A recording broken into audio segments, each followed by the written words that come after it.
面接の場で人事の人たちによく聞かれることっていうのを挙げていくと、逆になんか気をつけた方がいいかもなって思うのは、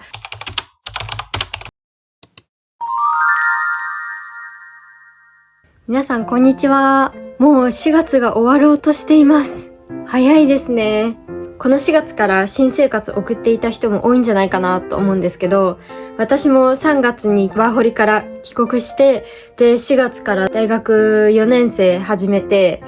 もう1ヶ月も経とうとしています。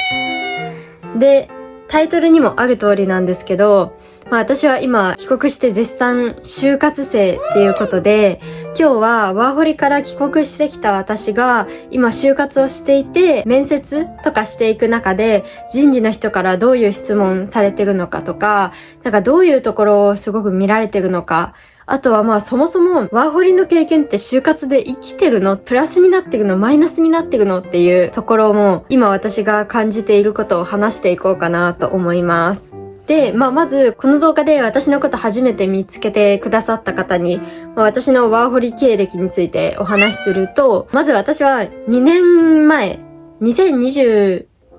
年の4月から大学休学して海外で生活を始めました。まず最初フィリピンに語学留学に3ヶ月行って、で、その後カナダでワーキングホリデーを約1年しました。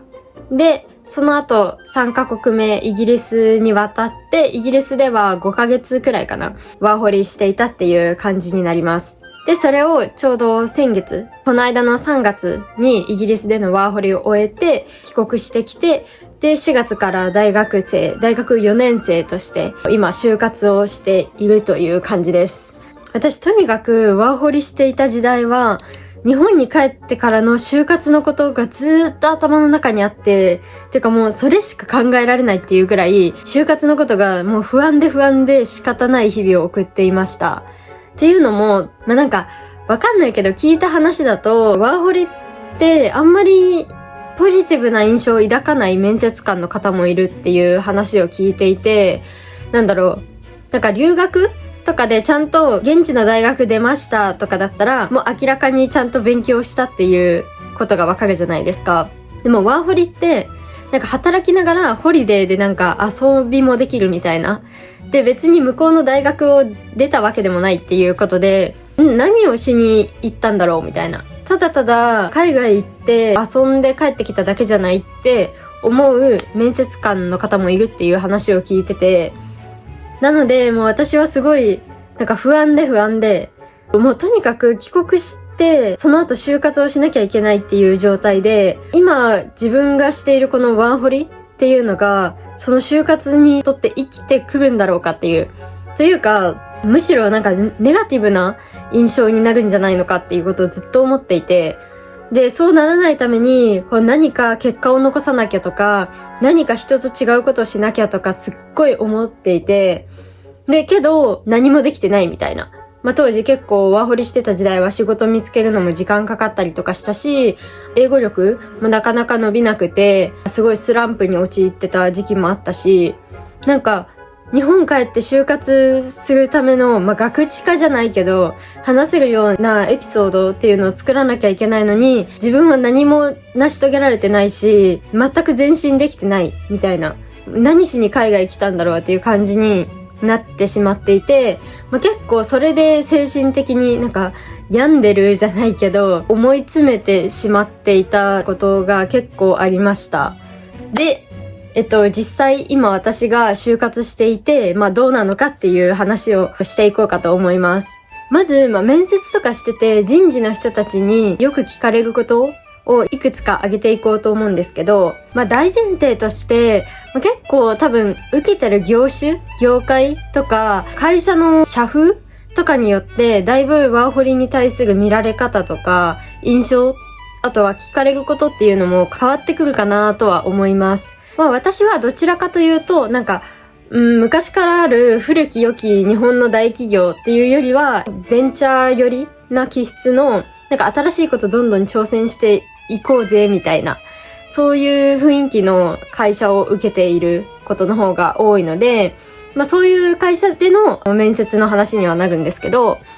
そういう面接の場で人事の人たちによく聞かれることっていうのを挙げていくと、まず海外行こうって決めたきっかけは何だったんですかっていうこと。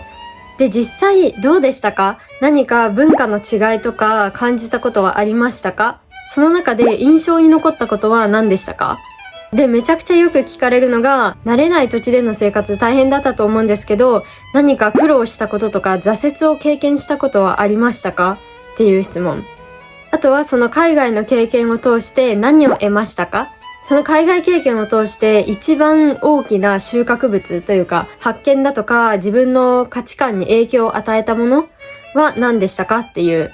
この5つの質問が結構よく聞かれる質問かなと思います。で、今のところ私が受けている会社の感じでいくと、人事の方がね、内心どう思ってるかはこっちは知りようがないですけど、私が話してる感覚、表面に出てる人事の方のリアクションだとか表情っていうところで言うと、今までそんなあからさまに、ワーホリちゃんとやってたのみたいな嫌な感じの反応をされたことは今のところ一度もないです。結構むしろ、海外行ってたんですね。面白い。どんなこと経験したんですかとか、なんで行こうと思ったんですかとか、結構、興味持って聞いてくれることが多いなっていう風に私は感じてますね。あとは面接の場だけじゃなくって結構就活サイトにプロフィール登録しておくじゃないですか。で、その私の海外での経験みたいなところを見て、スカウトを送ってくれたりとかっていうことも結構よくありますね。で、大体そこに書かれてるのは、プロフィールを拝見して行動力だとか挑戦する力がある方だなと思いました。で、うちの社風に合うんじゃないかと思ってご連絡しましたみたいな感じでスカウトを送ってくれるっていうこともありますね。なんで、私の今の体感だとそんなにワーホリっていうのは悪い経験っていう風に見られてないというか、むしろ結構ポジティブな印象で面白がってくれるっていうことが多いのかなって思ってます。で、そういう聞かれる質問とかから逆算した時に、今ワーホリしてる人たちがワーホリ中どういうことに気をつけたら就活に生きるというか、別に就活に生かすことがワーホリの目的ではないと思うんですけど、そういう人もいるかもしれないし、全然そうじゃない人もいると思うんですけど、せっかくなら帰国した時にいい経験になったねっていう風に評価してもらえるに越したことはないと思うので、そうなるために意識しておいた方がいいかもって偉そうなんですけど、私がそう感じることについて、話していこうと思います。まずやっぱりどうして海外行こうと思ったんですかって聞かれることがまず第一の質問としてめちゃくちゃ多いので、やっぱり何か説明できるちゃんとした理由を持って海外に行くっていうことは大事なのかなって思います。ぶっちゃけ結構海外行くって決めるのって言い方は悪いけど現実逃避みたいな、日本で生活しててうまくいかない感じがするとか、今の自分の人生停滞してて何か全然違うことしてみたら変わるんじゃないかとか、よく自分探しとか言われるけど、日本から出てまた全然違う新しいことにチャレンジしてみたら今後の自分の人生の方向性が見えてくるんじゃないかとか、そういうような理由で海外行くっていう人も多いとは思うんですけど、全然それはいけないことじゃないし、私も結構ワーホリ行くって決めた時は当時2年前で就活生やってて、でそこでいろいろ思うことがあって、で海外行くっていう風に決めたので、今の現状を変えたいみたいなところで海外に行くっていうのは決めたんですけど、そこの部分をなんとなく海外行ってみたくてとか、なんとなく今の人生うまくいってない気がして違う場所に行ってみたくなっていきましたっていうよりは、もうちょっと目的を持って行ったっていう印象があった方がいいのかなって思うんで、やっぱり目的の設定っていうのはあった方が就活で話す時にもいい印象になるし、自分自身がワーホリするにあたっても何か目標があった方がそこに向かって一直線に頑張れるって思うから、就活のためだけじゃなくて自分のワーホリライフを豊かなものにするというか効果的なものにするためにも目標設定はちゃんとしておくといいのかなって思いました。なんか私自身もあんまりちゃんと目標設定してなくって、なんとなくなんかこう自分の視野広げたいとか、なんか違う世界を見てみたいとか、なんかそういう感じで海外行ったけど、なんかもうちょっと具体的な目標、英語力これぐらい伸ばすとか、海外の友達何人作るとか、なんかそういう具体的な目標を立てていけばよかったなってちょっと後悔してるところはあるので、まず目標を立てるっていうのはやるといいことなのかなっていうのは思います。あとは、ほぼ確実に聞かれる質問っていうのが、さっきも言った通り、苦労した経験とか挫折した経験で、そこからどう立ち直ったかっていうところは、めちゃくちゃ人事の人はやっぱり気になるところ。多分これはワーホリに関してだけじゃなくて、多分ワーホリしてない就活生の人でもみんな聞かれてる経験だとは思うんですけど、やっぱりワーホリしてると正直楽しいことばっかりじゃないと思うんです。私もいろいろ仕事見つからない時期があって悩んだりとか、海外の友達が全然できなかったりとか、苦しい時期の方が今思うと長かったかもしれないっていう風に思うくらいには結構苦労したんですけど、その時期をやっぱどう過ごしたのかっていうことはすごくエピソードにするチャンスだなって今思えば思いますね。私は結構めちゃくちゃ落ちてなんか全然何もできてない時期とかもあったんですけど、なんか仕事見つかんなくてもずっとレジュメ配り続けてなんか行動を止めないようにしたりだとか、あとは私はすごいとにかく何かやらなきゃ、なんか人と違うことしなきゃみたいな脅迫観念みたいなものがすごいあったので、それも YouTube 始めた理由のうちの一つではあるんで、なんかそういう YouTube 始めてみたりとか、私はしたんですけど、とにかくうまくいかない時期こそチャンス、自分自身も成長するチャンスだし、そのうまくいかない時期があるからこそ新しい道が開けてくるみたいな、なんか哲学みたいな話になっちゃってるけど、自分のためにもチャンスだし、なんか後の帰国した後の就活とか考えても、その時期にどう踏ん張ったかみたいなところがすごいエピソードとして聞いてくるので、今もしもすごいスランプみたいな感じで陥っちゃってて、なんか悩んでるみたいな人いたら、もうそれはチャンス。だから、しばらくはちょっと、やっぱり何もできないとか、落ち込んじゃって、どうすればいいかわからないみたいな時期があるのもめちゃくちゃ自然なことだと思うし、そういう時期は全然あっていいと思うけど、今こそ何か、今までやってなかったことをやってみようだとか、なんかそういう風に自分でいかに工夫して行動に移せるか、ただただ落ち込んじゃって何もできないじゃなくて、そこでいかに広い視点でちょっと俯瞰して自分のこと見てみて、なんか新しい行動に踏み出せるかとか、努力を続けられるかとか、なんかそういうところってすごく自分自身のスキルとしても重要になってくると思うし、なんか就活でもめちゃくちゃ生きてくるエピソードになり得るんじゃないかなって思いますね。あとは、結構これ普通に海外で生活してたら結構文化の違いとかいろいろ感じる場面は多いと思うんで、自然とこの部分は分かってくるんじゃないかなとは思うけど、やっぱりその日本との比較とか、なんかエピソードみたいなのを聞かれた時に、ちゃんとそれを言葉にして話す、伝えるっていうことができるようにしておくといいかもと思いました。それこそ結構文化の違いとか、人間性の違いとか、考え方の違いとか、あと言語の表現の仕方の違いとか、いろいろ感じることはあると思うんだけど、そういうのをなんか例えば感じたらメモしておくとか、記録に残しておく。私はそういういろいろ生活の中で感じたこととかを記録に残したいっていうのもYouTube 始めたもう一個の理由なんですけど、何かメモするとか、そういう形に残るものとして記録して後から見返せるようにしておくと、自分がなんか就活するときとか、就活以外でも日本に帰国したときに久々に日本にいた友達に会ったときとかにもいろいろエピソード話すことになると思うんですけど、そういう時にもすごい役に立ってくる。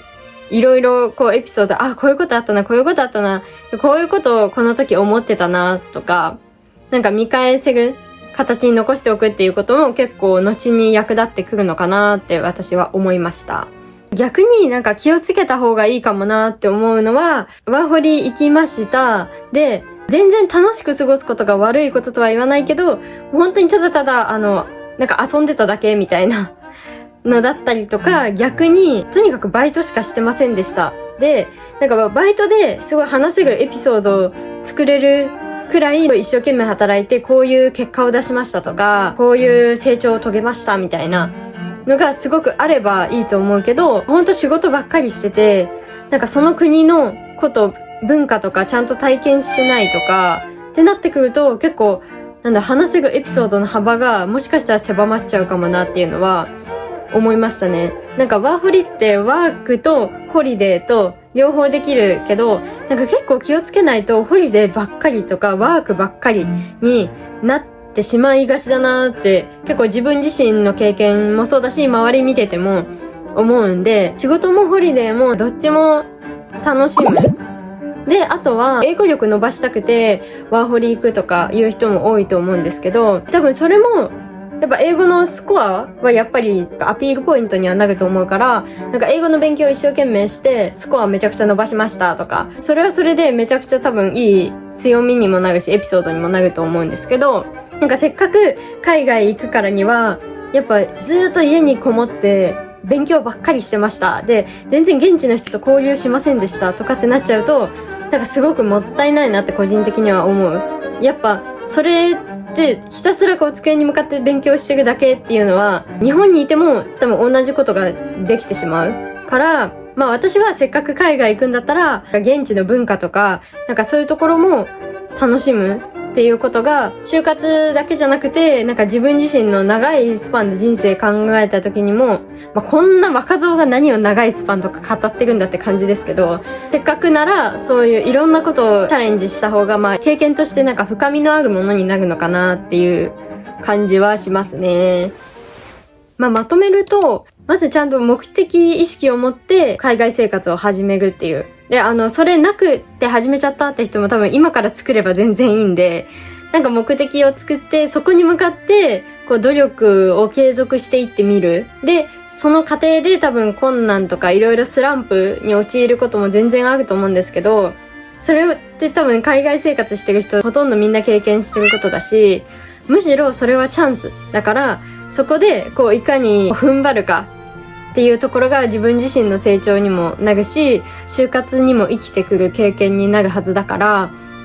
そこを意識してみるといいのかなって私は思いましたね。これはなんか自分の後悔とかも含めてなんだけど、日本帰国した時の就活を見据えて、なんかそうするといいのかなとか思いました。まあとにかく今日本の経済ってちょっと落ちてきてるじゃないですか。で、人口も減っていってて、ってことは、まあ、今後企業側からしたら、これユーザーとかお客さんになってくれる母数が減ってきてしまってるっていうことになるじゃないですか。っていうので、やっぱり今就活してて思うのは、結構どの企業もグローバルにビジネスを展開していこうっていう流れになってるなっていうのをすごい感じますね。なんで、なんか今までずっと国内向けだけにサービスを提供してきてた会社っていうのも、なんかやっぱり今の日本の経済状況とか人口減少っていうのを踏まえて、これからはどんどん海外に向けて事業を展開していくっていう風な流れにしていこうと思ってますっていうのを、ほとんどどの企業の方からもこう聞くんですね。っていうので、まあ、結構そうなった時に、ワーホリの経験がありますとか、なんか海外で生活してましたっていうことを言うと、語学力とかそういう面だけじゃなくって、海外志向のある人、日本だけじゃなくてグローバルな視点で物を見れる人、海外の文化を理解してる人、あとは、まあ、フッカルみたいな、やっぱ海外に実際行ってるんで、例えばそういう今後海外にビジネス展開していって、海外の視点とか、海外にも店舗を増やしていくとか、そういう風になった時に、海外にこうスタッフを派遣しなきゃいけないじゃないですか。そういう時にもためらいなく挑戦してくれそう。ためらいなくこう手を挙げてくれそうだなとか、なんかそういう風に思ってもらえているっぽくって。だから結構なんか私自身が海外で生活していた時期は不安がものすごく強かったんですけど、なんか今就活してて思うのは、海外志向みたいなところは結構そういう今の会社のグローバルな動きに沿ってるんで、割となんか好印象に受け取ってもらえるなっていう風に個人的には思ってます。ってな感じでした。まあベースとして今結構どの企業もグローバルな動きが出てきているっていう中で、まず海外志向の人は割と面白がられるし、重宝されるっていうこと。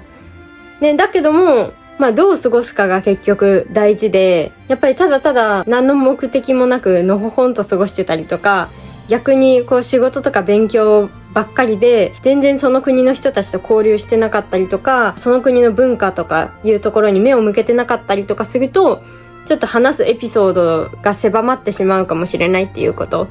で、なんで私からこう教訓として言えることとしては、目的意識を持って海外生活するっていうことと、スランプの時こそチャンスっていうことですね。まあとはいえ、就活のためだけにワーホリをしてるわけじゃないと思うので、皆さんそれぞれ多分目的が違うと思うし、ワーホリに行った理由も違うと思うし、なるべく自分がなんでワーホリ行くことに決めたのか、なんで海外に渡るっていうことに決めたのかっていう、その原点みたいなところを忘れないようにして、その目的を達成できるようにワーホリ生活を送るっていう風にすると、満足いくワーホリ生活、帰国した時に、海外行ってよかったって思えるような経験になるんじゃないかなって思いました。最近大学やら就活やらバイトやらでなかなか忙しくて動画の頻度が高く出せてないんですけど、